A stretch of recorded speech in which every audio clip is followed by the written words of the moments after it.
know why this week is so fun for me?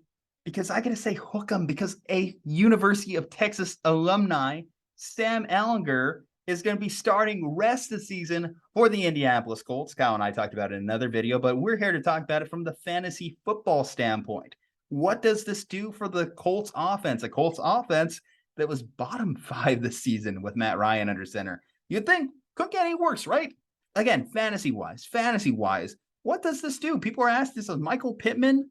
Michael Pittman was looking good for me this year. Michael Pittman was benefiting from Matt Ryan this year. Maybe Michael Pittman's just that damn good, or he's dependent on the quarterback. We'll see. What do you think? It's an interesting situation right now with the benching of Matt Ryan, and also knowing that Nick Foles is the backup for now, while Matt Ryan is on the mend.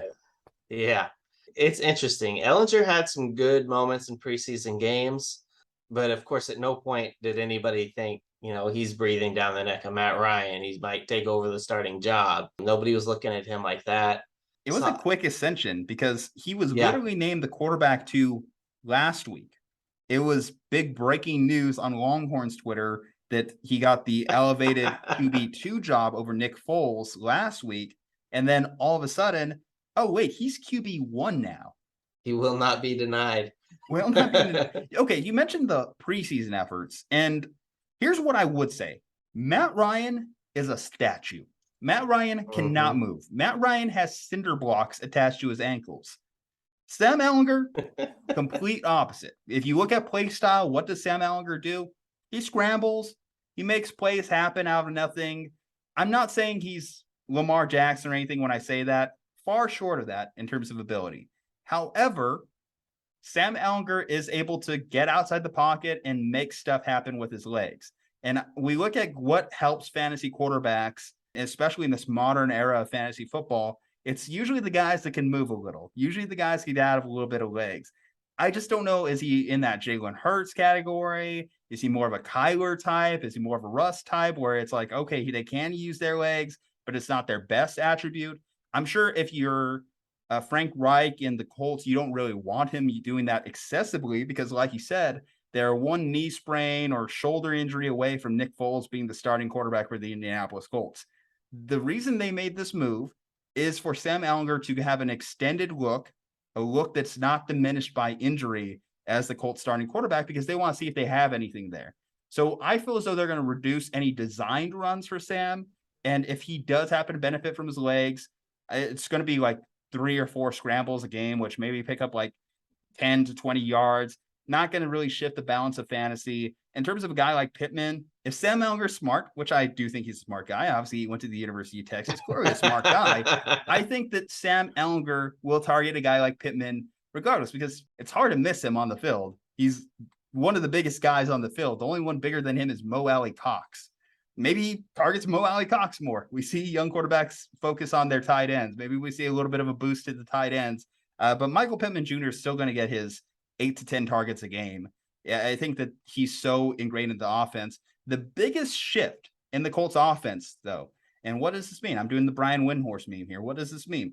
Is that we've seen them start to pass a lot more. They've started to rely on short, quick passes to really get this offense going. Like you said, it was the league's worst offense as of 2 weeks ago. They were pretty bad. But they got better as they started to let Matt Ryan cook more, even though Matt Ryan looks cooked. They started to let him cook a little bit more, and it helped the offense kind of move the ball a little bit. I think they're going to continue doing that with Sam, just some quick, short strikes to allow him to kind of get comfortable in this offense. We look at the schedule. The next big thing I want to talk about schedule. I know I'm going a million miles per hour here, guys. I'm sorry about that. But let's look at the schedule. They get Washington. A couple weeks from now, they get the Raiders. Is Sam Ehlinger a guy that you can pick up off waivers and start? You done? No, you're good. I think he's a good guy to play in Superflex. High upside. What are you going to lose? Especially if you have a decent record and you want to try out a guy, see what he looks like in the flex. But I don't know that I'm ready to elevate him to be a starting quarterback yet, as in on a fantasy roster, obviously. I guess the Colts are ready to make him a starting quarterback on a regular roster. Yeah, the next few weeks, he's got some good matchups. After that, it gets a little bit tougher with Philadelphia and Dallas coming up. And I still think Pittsburgh might be a little tougher, but that's a Steelers fan in me talking. If you were in a situation where you had Justin Herbert or Patrick Mahomes on bye week, would he be a guy that you're picking up this week?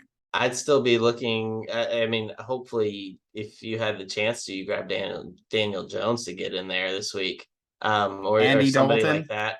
Andy Dalton And against Andy that Dalton, Raiders defense. Andy Dalton would be a really good start this week too. If you miss those guys and there's nobody else out there that looks that great, you take a shot on him this week. Mm-hmm. It's not the worst move. You never know what you're going to get out of a guy like that in his first NFL start.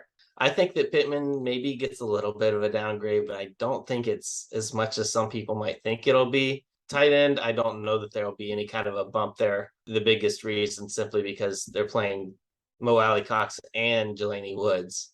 So you're kind of having to deal with the fact that they're playing two tight ends. Those targets are split up. So very limited on what you can get out of those guys. Can I ask you, what do you think of Parris Campbell? The last 2 weeks, Campbell has had performances of 11 targets and 12 targets, respectively. Last week was the bigger week as he had 10 receptions, 70 yards, and a touchdowns in consecutive weeks. Parris Campbell, is he a guy that you feel comfortable starting at this point? Is he a guy you slide into your flex? Parris Campbell's still a little scary. I don't know who to expect to emerge as the second best receiver there between him and Alec Pierce. He's a guy we're holding on to right now. Starting is a little scary, but you could put him in a flex and feel okay. So you agree that he should be at minimum rostered? Rostered, yes. Alec Pierce, so you think that he should be rostered? Pierce, last 3 weeks, his targets have gone down. He went from 9 to 7 to 4. Yep. It's not an uncommon thing to see rookies be up and down.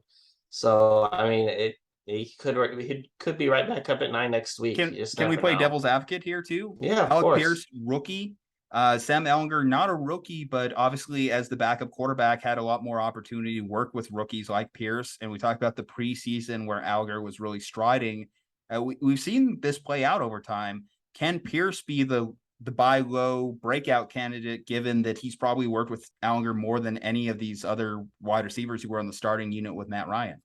That might be worth taking a stab at. I like Alec Pierce. I've got him on a couple rosters, and I feel good about what I might get out of him the rest of the year. All right, guys. Well, what do you think of this Colts wide receiving options, weapons options, now that Sam Ehlinger is under center? Obviously, we know that he's a University of Texas alum, a Longhorn, so it's going to be amazing. Never fall short of expectations, except when they do against Oklahoma State and Iowa State and Kansas last year. And God, they need to fire Steve Sarkisian. But that's a discussion for another video. Enjoy our Longhorns reviews when we do them. Anyway, guys, leave a like on the video, subscribe to the channel. If you have any and all fantasy football questions, let us know below in the comments section. Also below is the link in the bio where you can follow Andrew Hohman and Ju-Ju right here. Stay safe, happy, and healthy. We'll see you on the next one.